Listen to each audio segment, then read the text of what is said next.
This is Ari Koretsky, and welcome to Jews You Should Know, introducing the broader community to interesting and inspiring Jewish men and women making a difference in our world. Some are already famous, some not yet so, but each is a Jew you should know.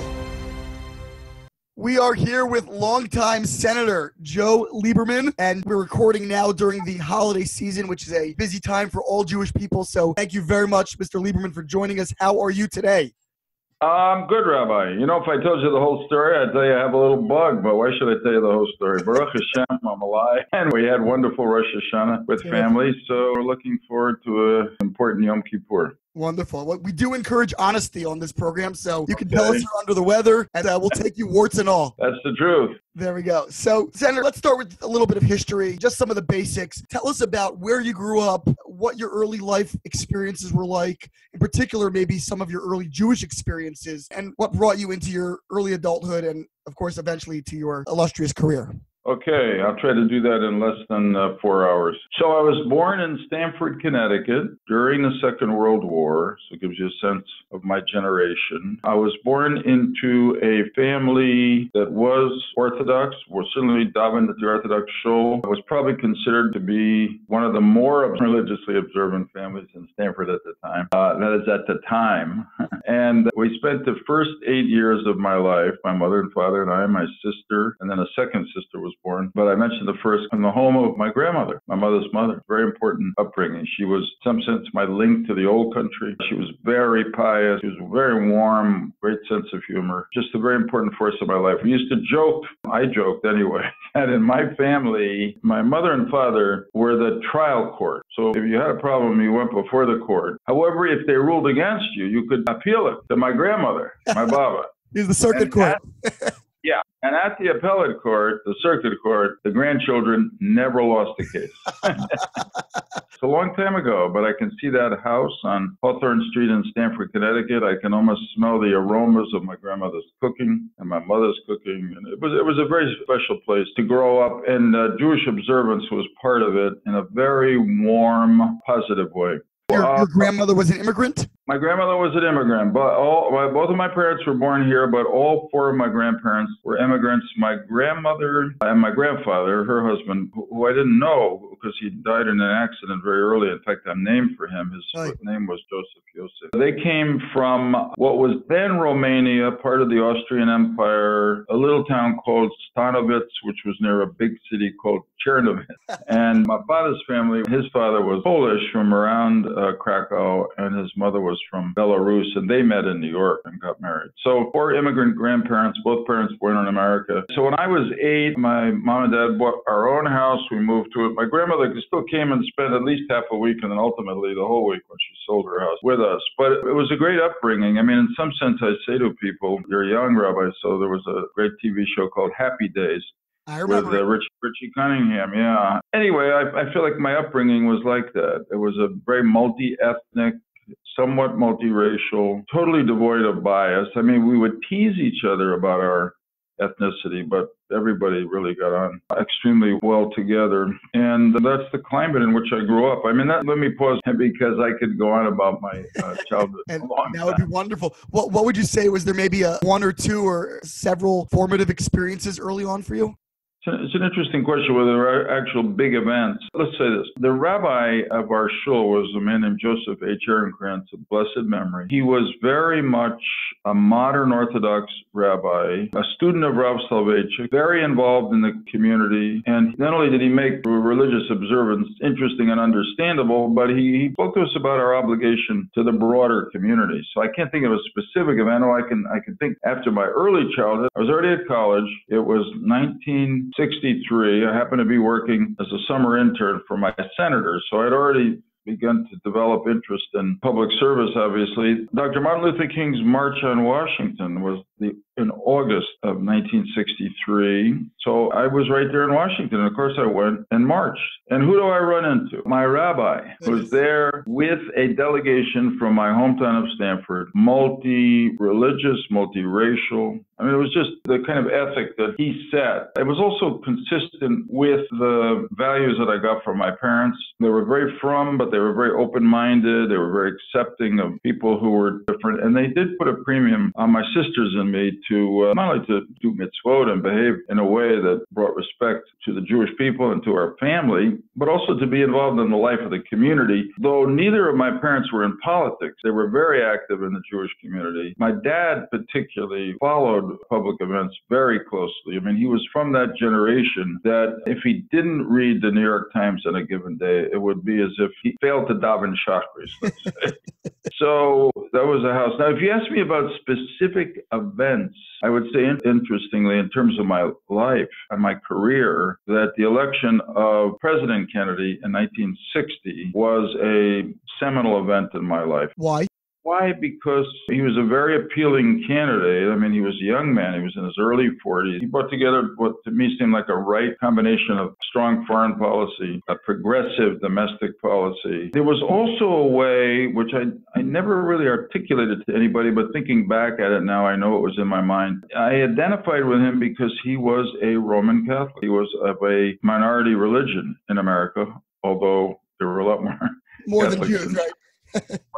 And in Connecticut, it happened to be that the Catholics were if not the majority, at least the plurality of the population. And, he faced some really terrible bigotry, although he overcame it. And during the campaign, when he won, it did, I think, say to me and probably a lot of other people that, I might say, a door opened up for all of us. I wasn't thinking of running for president, believe me. But I was beginning to think of a political career. And so Kennedy's election was a catalytic event, a formative event. I mean, I'll jump forward and tell you another formative event. When I went to college, I went to Yale, I started to be less religiously observant. When I look back at it, it almost seems like what I was doing was so predictable and trite. To me, it seemed like this was my decision. I was making choices, but really it's what a lot of college students do. And I look back at it and I kind of laugh at myself. So I stopped being Shomer Shabbos. And there are certain things that I couldn't stop. It's fascinating to me. Throughout that entire period, I continued to put on tefillin every morning. Sometime I davened awfully quickly, but there was something about that connection with the tefillin that kept me there. Now, why do I mention this? Well, it's part of the progression, and I think it's important. I stayed in New Haven and went to Yale Law School. I was married. In 1967, my first child was going to be born, and a few months before that, my grandmother, who I've mentioned, passed away. So there were now two dramatic life cycle events that were occurring in my life. One, I was about to become a father, so a new generation was beginning. Second, my link to my own personal history, my grandmother, my closest link, had ended. And for me, I began to think very seriously about religious observance.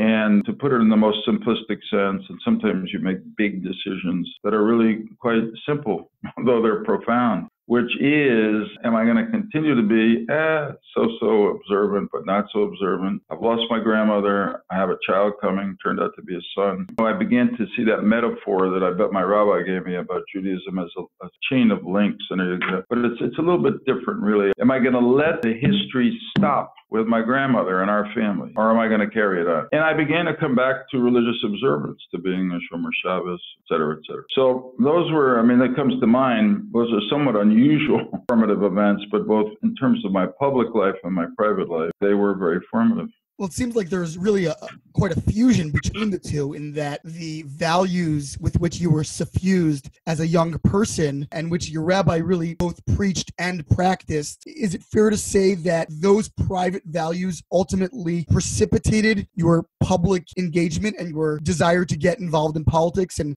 the answer is yes. There's no question. A lot of times people in all the years since then will say to me, why did you get into politics? And I'd say, well, of course, I've thought about that myself. And the answers are that my parents set an example for community service. Also, in Kennedy's election was one. I began to read quite actively in high school and college biographies and histories, just to basically reaching the conclusion that leaders can have a positive or negative effect on history. But then I said the final is that the Torah education I received, the Torah values, some of the basic ideas that, we're not here by accident. Hashem created the heaven and the earth and the people here. In that sense, as our Declaration of Independence says, we're all equal. And a whole set of policies come from that, but also that we have an obligation, whatever you call it, to do Kiddush Hashem, to sanctify God's name, to do Tikkun Olam, to try to better or even perfect the world, Malchut Shaddai, under the sovereignty of God. Those are motivating values. And also, I would say, and I think sometimes this is overlooked, that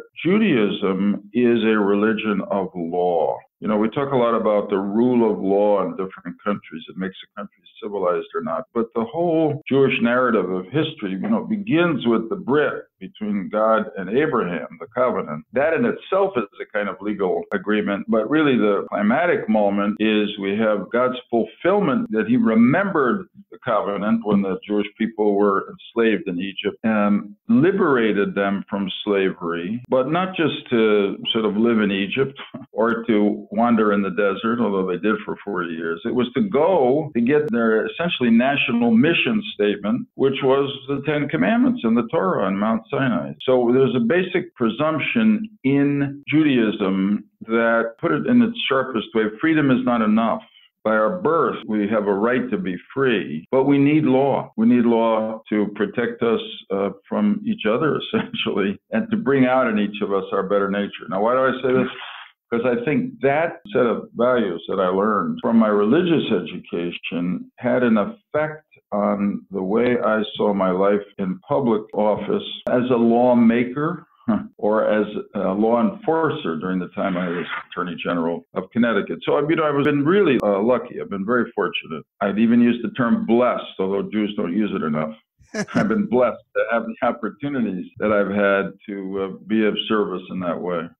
So you were a young man, obviously precocious and ambitious equally. You were at Yale University, Yale Law School. I guess you liked New Haven. And you ended up becoming a young attorney. And then just very briefly, how did you move from that early station to the real meteoric success that you had throughout the next part of your career? Well, yeah, thanks. So, I look back on it, and one thing I'd say is that there were various times in which I took risks. You have to take risks. And I could have failed, and my life would have taken different turns. But thank God, for the most part, everything worked out, although I did lose elections at various times. It's just the nature of the way it is. I always say to people who've come to me over the years, particularly after I'd been in politics for a while, and asked for advice about political careers. And I would always say, from my experience, I would say, you have to work hard. You have to go out and get yourself known and meet people. And then at some point, you have to decide, probably, unless you're very unusual, very lucky, you have to take a risk. You have to decide, I think I can do a better job at that office than the person there now. And I think I'm able to explain that to people. And then I always say to people, you're never going to be certain you're going to win. But I will just say my own value set, don't do it if you don't think you have any chance to win. In other words, you have to have a feeling that it's possible you could win. So I stayed in New Haven, much to my surprise. I always thought I'd go back to Stanford, but I got a law offer. It was a little better in New Haven than Stanford. And I think I had become close to Yale, and it was a little hard to leave it at that point. But anyway, stayed in New Haven, got active in the community, in the Jewish community, in the political community, etc. I was only 27 years old when I declared for state senator. The incumbent state senator was running for the U.S. Senate. Most everybody thought he was not going to win that, and he would come back and run for the state Senate. He was known as a tough guy. Later, he and I became friends. His name was Ed Marcus. Nobody else wanted to say that they would be ready to run against him if he lost and came back. But I was a 27-year-old. I was too foolish and I had nothing to lose.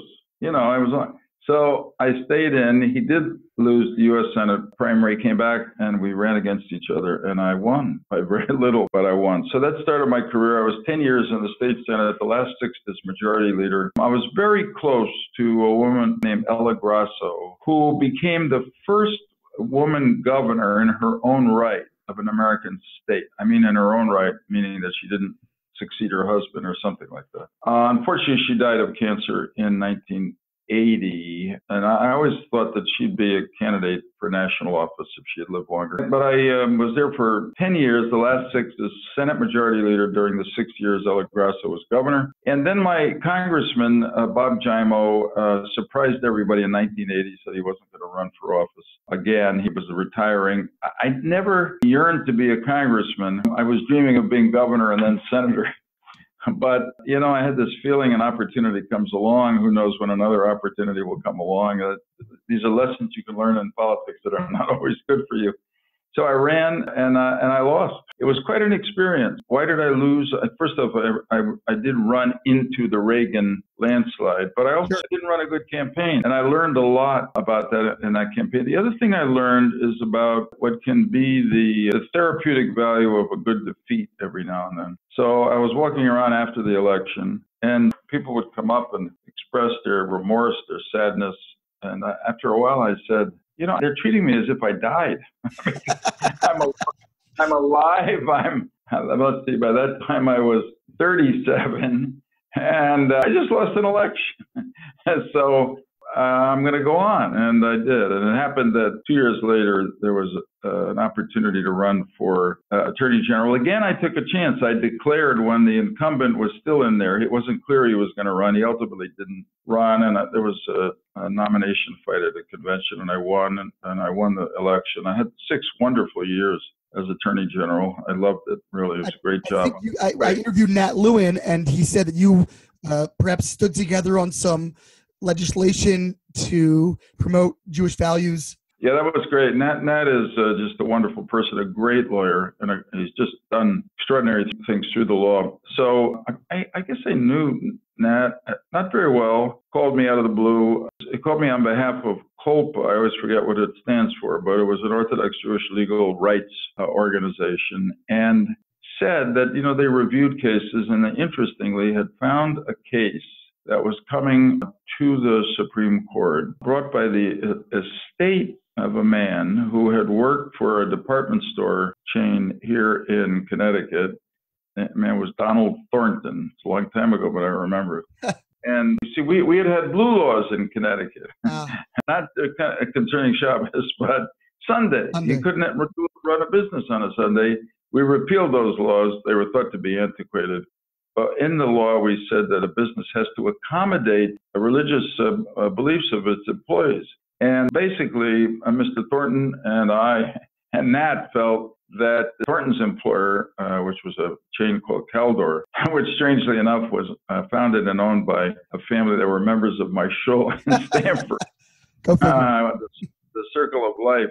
So Nat said that the case was actually coming to the U.S. Supreme Court, and he was arguing on behalf of the estate of Donald Thornton, and he'd give me half the time of his time, a half hour before the court, 15 minutes for me, to argue on behalf of the state, which had an interest in protecting the statute. And we had a great time preparing. I thought we were absolutely right. Unfortunately, the court ruled 8-1 against us. Right. You know, sometimes it's timing, and I think that the court had just issued a couple of decisions that made people wonder whether they were really blurring the church-state line.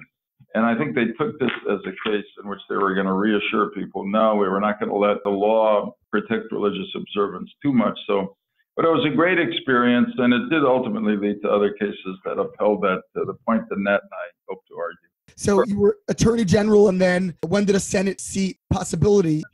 So, I mean, I have so many stories around this, I'll try to be selective.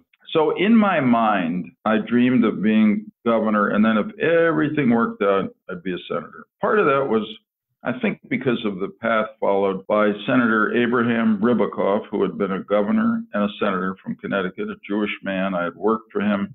That summer, I was in Washington during Martin Luther King's March on Washington. And he became a mentor to me. He was really a remarkable person. So I was elected Attorney General in 1982, reelected in 1986. In 1988, there was a Senate seat up, and the Democratic Party didn't have a candidate, really, because the incumbent Republican senator, his name was Lowell Weicker, was quite popular, it appeared, and also had a fair amount of Democratic support. So the party people began to come to me and say, look, 1988, you'll be in the middle of your attorney general term. You have nothing to lose. And why don't you run? Were you the sacrificial lamb or? Well, that's why I said I don't want to be the sacrificial lamb. And then my pollster did some polling, a fellow named Stanley Greenberg, and said, you know, Weicker is not as strong as people think he is. He said, I got to be honest, in the latest poll we've done, you're 25 points behind him. When I think back to that, I wonder, how did they convince me to run? But Stan Greenberg's counsel was, unless you really follow up, if you get to run against him for U.S. Senator, even if you lose, you will raise your visibility so much that you will be a much stronger candidate for governor in 1990 when the governor is not expected to run again. And it was not an easy decision. I'll tell you a cute little story. It was Labor Day of 1987, and Greenberg came over to our house, talked to my wife and me and a few campaign leaders for me. And he had a particular scenario about how we would run against the incumbent Republican senator. And at one point, just out of the blue, he said to Hadassah, my wife, if you really want to help this campaign, Hadassah, you'll become pregnant and have a child. So I said, Stan. Not very PC. Now, the strangest thing was we knew that Hadassah was pregnant. But it was very early in the pregnancy. We're not telling anybody. So we laughed and, oh, yeah, right away. And then about a month and a half later, I called Greenberg and I said, Stan, there are some people who listen to their pollsters and some people who ignore them. I'm telling you how much I listen to you. Hadassah is pregnant. No! So our little Hani, now 29, was born in March of the campaign year. It was quite a thing. Anyway, I finally decided to run. It was very, very tough campaign. I was way behind for most of it. At the end, I pulled kind of close. And then I won by less than 1% of the vote out of about 1,300,000 votes cast. I just tell you this cute story. Everybody always says, you know, victory has 1,000 parents and defeat is an orphan. The night opened in my hotel suite in Hartford with a few people in the suite, not too many. It was pretty obvious to everybody I was going to lose. As the returns started to come in, and a few of the networks declared I was the winner about 9 p.m., we were not prepared to do that. We thought it was going to be very close. The suite began to fill up. When we finally decided after 11 p.m. that I could go down and declare victory, I really felt I had to talk to Hadassah for a minute. There was nowhere to go, so I pulled her into the restroom in the hotel suite, closed the door, and she looked at me and said, sweetheart, I thought you were just doing this to raise your visibility so you could run for governor in 2 years. And so I said, you know, Baruch Hashem, who knows what hand is guiding us? We're on our way to Washington. And be careful what you wish for, right? Yeah, right. And Hadassah has been just a really extraordinary wife in every way, and really Eshet Chayil, including her support of my political activities, which are not easy. So we arrived in Washington as a new U.S. Senator in January of 1989. There's so much I want to ask you about, and with respect to a long political career from then. I guess, in our brief time, just what were some of the signature achievements that you feel most proud of during that time? And then, importantly, how did your very visible Jewish faith factor in? Of course, later on, it would become really supercharged, and we'll get to that. But just in this period in the Senate, what were some of those experiences, challenges, triumphs, both politically and religiously? So if you ask me first the things I'm proudest of, I would say, first in context, that everything that I'm really most proud of, I did with members of the Republican Party and the Democratic Party. In other words, they were all bipartisan. I worked very actively in the amendments to the Clean Air Act under President Bush 41 with the Democratic majority in the Senate. And I think we really improved those acts in a way that have enabled more people to live longer lives because they weren't getting sick from air pollution. I was also quite active in a bipartisan group, Senators McCain, Dole, Biden, and me particularly, the four of us, pushing the president, first Bush and then Clinton, to get more involved in the Balkans after the collapse of the Berlin Wall, the end of the Soviet Union, to stop the genocide that was being carried out against Muslims, particularly in Bosnia. And ultimately, we were successful. I'm just jumping ahead. It happened that I was chairman of or ranking member of the committee of the Senate, later became the Homeland Security Committee, then called Governmental Affairs, on 9/11. And our committee brought forth the legislation that created the Department of Homeland Security. We created a commission to investigate 9/11, bipartisan commission of citizens. It made a very important report. And then we led the way in adopting the report, which was the largest reform of our intelligence and particularly intelligence and defense agencies and foreign policy since the beginning of the Cold War, which was appropriate because we were starting a new phase in our history, which was the war with radical Islamic terrorism. So those are some of the things that I feel best about. I always worked on human rights, going back to what I said originally about, we come from the same God. And so I've been active in civil rights and women's rights. And again, always working with Republicans. When I look back, some of my best friends still now are people like John McCain and Susan Collins, who are both Republicans, but obviously that didn't matter. We just worked together. We became friends. And now you asked me the second question about my Judaism. If you work at it, obviously kashrut can be dealt with, mostly your davening. When I was saying Kaddish, incidentally, for my mother in 2005, we had a great system for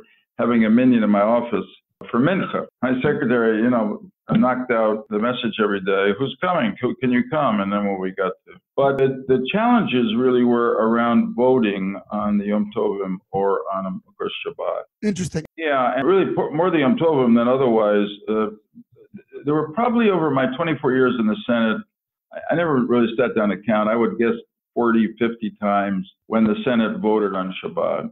And I talked to my rabbis, and they all said, if you know you're going to have to be there Friday night and Saturday, stay on the Capitol Hill. If you think you're only going to be there Friday evening, you have the opportunity to come home, walk home. Or if you know it's going to be Saturday morning, walk in on Saturday. If for some reason you don't have that advance notice and you have to take a ride from somebody who's not Jewish, and the last of all, which I never had to do, was if it's really an emergency, get in a car and drive yourself.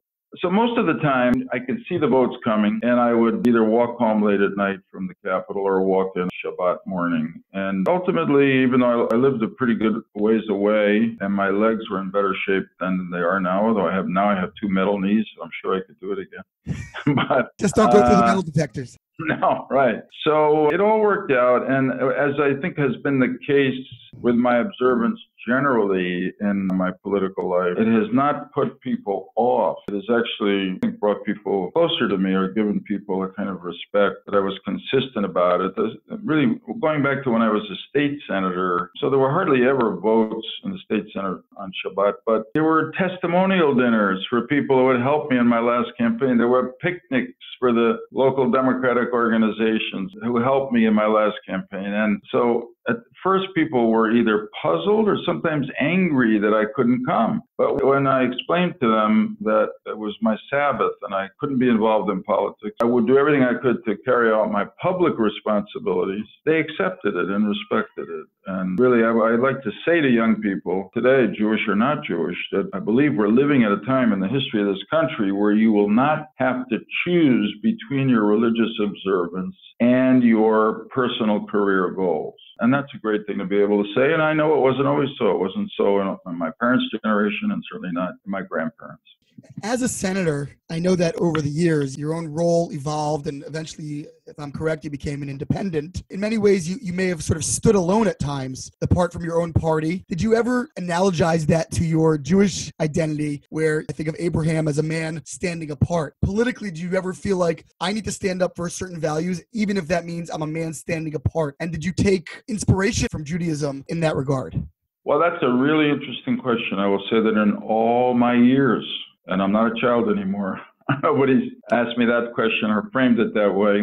So I would say 2 things. One is, I don't think I ever in my mind made the exact connection that you've suggested, that, Avram Avinu stood up, went against the mood of the time for something he believed was right. But I think that was inside me.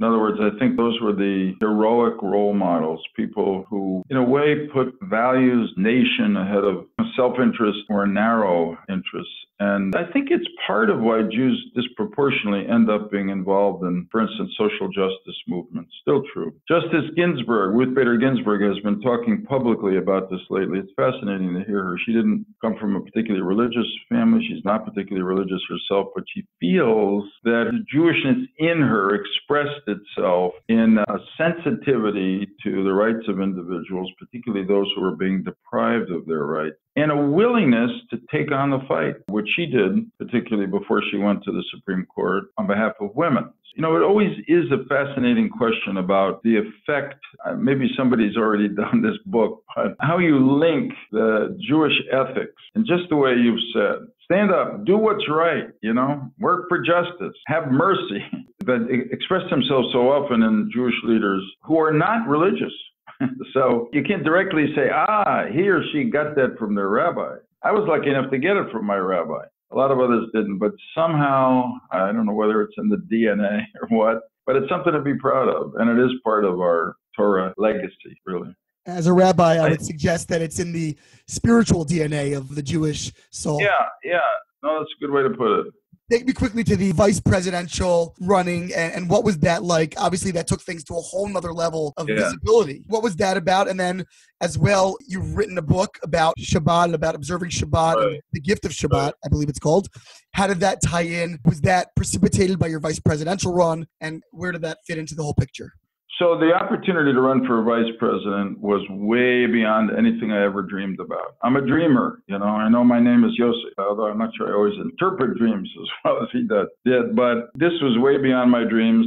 I will be forever grateful to Al Gore, who asked me to do this. It's a very personal choice by the probable presidential nominee. He took a risk, but he did it with confidence that the American people would judge me and our ticket based on our qualifications, not on our religion. And we did, after all, get 544,000 more votes than the other. I don't want to say that to relitigate the election. So I would say that overall it was, except for that recount, it was an extraordinary experience. And the American people were just wonderful in greeting my wife Hadassah and me. And there was great interest in my religious observance. And again, it was not a barrier. I think it was positive, if anything. Of course, Hadassah and I felt strongly that we had a real obligation not only to do the best we could for Al Gore and the ticket, but to represent the Jewish people and our own religion as best we could. And overall, I feel pretty good about how we did. Well, the book was something that was in me for a long time. I will tell you that my fourth term was ending in the Senate in 2012. I had pretty much decided that I wasn't going to run again. I wasn't going to announce it at the beginning of 2011. But I hadn't definitely decided. But I had enough money in my campaign account. I didn't have to be running around the country raising money. So I stopped. And I thought, I've got a time opening in my schedule. And this is what I want to do. I love Shabbat. I feel Shabbat is a gift from God. And people would say to me sometimes, how can you be a U.S. Senator and take one day off every week? And of course, my answer is not original, but how could I be a U.S. Senator and not take a day off every week? It helps me to do everything else, to work harder during the other 6 days, and to have perspective, clearer perspective on what I'm doing the other 6 days. So I wrote the book, and I'll tell you, I love the responses I get to the book. It's mostly been read by Jewish people, but it's been read by a lot of non-Jews who also said that they appreciated it and appreciated the idea of a day of rest. I think in the end that writing that book on Shabbat will be one of the most significant things I've accomplished in my life. And I have been privileged to accomplish a lot of things legislatively, politically, etc. So that's how it happened. And, you know, strangely enough, not that any of my books is a bestseller, but I've written 7 books. And the one that sold the most was the Shabbat book. There you go. The 7th book, by the way. The 7th book, right? In closing, tell our listeners what you're doing now and what your aspirations are for the future, and especially what do you think some of the great challenges are facing the Jewish people now, and where are we going? That's hard to do. Briefly, when I announced that I wasn't running again for re-election, somebody sent me a quote from the Lubavitcher Rebbe, which I paraphrase, which is that the modern idea of retirement is based on a misconception that there are productive and unproductive periods of life. Every day you're alive, you can be productive. And I would add, in fact, although as you age, there are some things you can't do as well as you did when you were younger. There are other things that you're better at just because you have experience. So I joined a law firm in New York, Kasowitz Benson, half-time. I'm teaching a course every year and lecturing at Yeshiva University. I'm involved in a host of causes, an organization called No Labels, which works to try to bring our government back to more bipartisanship, nonpartisanship. A couple of organizations, one called United Against Nuclear Iran, with obvious purpose stated in its name, another one, the Counter Extremism Project, and on a couple of corporate boards. But it's been actually a wonderful period of life. We moved to Riverdale, New York, where 2 of our 4 children live, with 5 of our grandchildren, so we get to see them quite a lot. So the challenges for the Jewish people, I mean, I'm an optimist. I always say that we're living in probably the greatest period in Jewish history today. The Beit Mikdash is not in Yerushalayim, but in every other way, the reestablishment of the state, the dynamism of the state, the davening that goes on at the Kotel every day, the religious activity within Israel, and the strength of the American Jewish community. I mean, this country has been more open, more accepting of Jews than any other country outside of Israel in our entire history. But there are challenges that come with that. We know all about assimilation and all the rest of it. You know, I'm an optimist. I think that the Jewish people are an eternal people, but it doesn't get as good as it should be unless we're working to observe the mitzvot and trying, beginning with our own families, to pass on the torch, to do what I did at that moment I had when my grandmother died and my son was about to be born. Because ultimately it's up to us. This has been Ari Koretsky on Jews You Should Know. Please visit us at JewsYouShouldKnow.com and subscribe at iTunes, Stitcher, or wherever you consume podcasts. Find us on social media at Jews You Should Know. If you'd like to become a supporter of this podcast, we would greatly appreciate that, and you can do so by visiting patreon.com. That's patreon.com/Jews You Should Know. Finally, if you have enjoyed this podcast, please leave us a review so that we can continue to grow and introduce many more people to Jews You Should Know.